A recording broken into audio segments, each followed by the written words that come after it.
Well, I mean, first, it's not necessarily a phrase that is being used a lot in the CBD. It's the second objective of the CBD is the first one is conservation of biodiversity. The second one is sustainable use of its element, and the third one is access and equitable sharing to the benefits of the use of this element.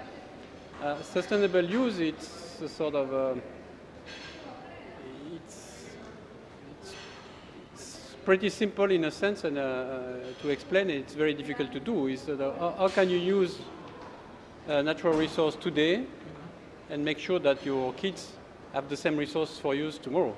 So it's sort of a very simple issue, more difficult to realize. And in terms of forests, which are, forests, trees, agroforestry, what are the key challenges at the moment that you perceive? Well, the key challenge we have are the same with most of the natural resources. I mean, you have increasing population, so you need more food. You have, because we have some success in reducing poverty, you have wealthiest population, so they need more sophisticated food, so they will want more meat. And all these, they will want car, they will want things. So there is a sort of a growing pressure, even without changing anything, by the simple fact that population is growing and people are getting richer and people are living longer.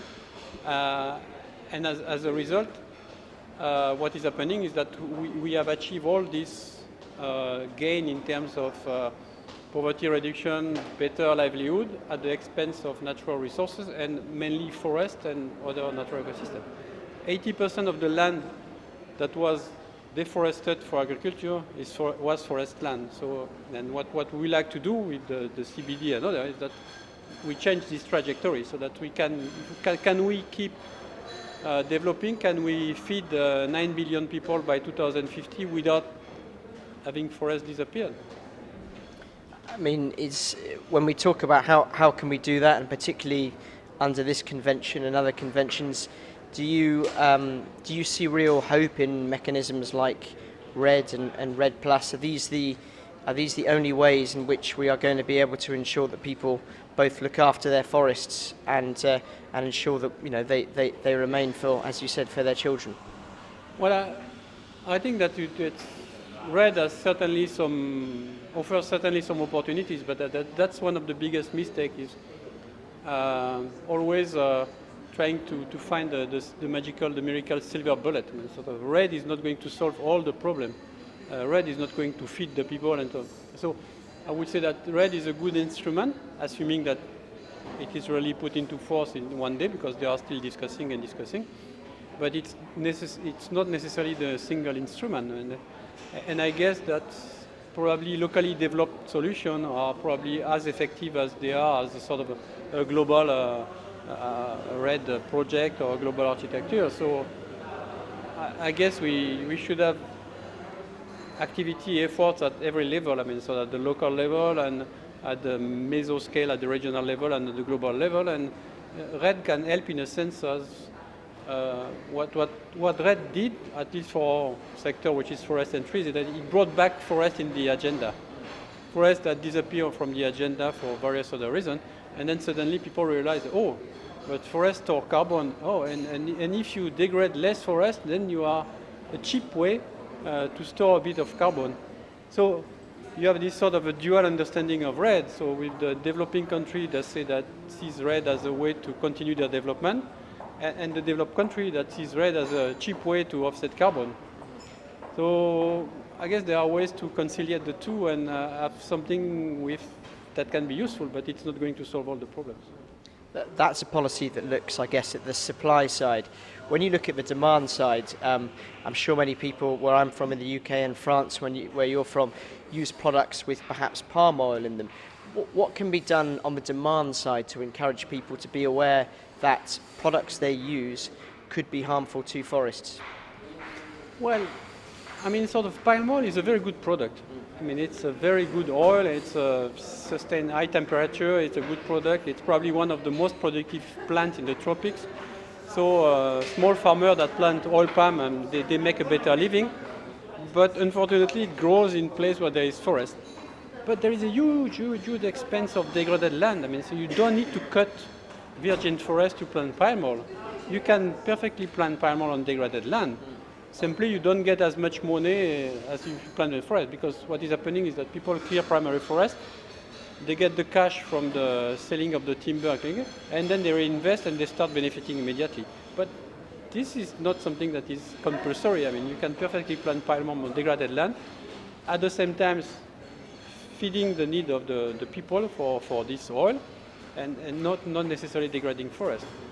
This, of course, to a certain extent, I mean, sort of, if population continue to increase and the consumption of oil continue to increase, I mean, at one stage, I mean, so that they will not be possible. But that's the general consumption. Sure. But in terms of awareness and in terms of the role of organisations like yours and conventions like this in promoting awareness of these issues to the general public, to people in Europe, in the USA and all around the world, is enough being done? Are there enough effective messages coming out from politicians about things that people buy and individuals' responsibility to buy? Probably not. Probably not. I mean, if you ask anybody in the streets in the US or in France, do you know that your hamburger or your French fries were fried in palm oil? Nobody knows. So it's oil. So I guess for this case it's not enough, and it's the same for a lot of this awareness campaign, and that's where, and I guess it's probably not the CBD or probably not an organization like C4 that can do that. I mean, so it really goes into the ground, the environmental education. That's by teaching the kids, you can do something. I remember when I was a kid in France in the 60s, 70s. I mean, sort of people were throwing plastic back all over the place. That was considered normal. And then suddenly there's been a campaign, and now if I have unlucky to throw a piece of plastic on the ground and my kids are around, they just jump at me. I mean, sort of, what, you do that, it's horrible. So that's the only way. So what we can do as a research organization is try to inform, to see that, okay, that's the way we can do that with a minimum of trade-offs in terms of livelihood or minimum of trade-offs in terms of environment. Something like the CBD is a policy process that can try to convince the parties to what they should do, but in the end, it's the parties that do the thing. That the CBD cannot do anything if things are adopted in this forum but not implemented on the ground. So I guess you have to attack the problem by both ends. Really the sort of the basic environmental education, and that's with the kids, and then some awareness raising and some conscience raising for the government. And finally, in terms of your research program, what particular themes would you pick out and be able to sort of show diplomats, delegates here to help them make informed decisions about forests within the CBD convention? Well, we have three that are, I mean, sort of. One is the work we did with the Secretary and the CBD on the sustainable use of bushmeat. Yeah. So it's part of the sustainable use recommendation. The other one is how do you develop some guidelines to implement to promote better multifunctionality at the landscape level. And the third one, that is probably from the last COP, is the Satoyama initiative, this issue, the importance of agroforestry and trees, and to avoid always resorting to intensive monoculture. So that three examples.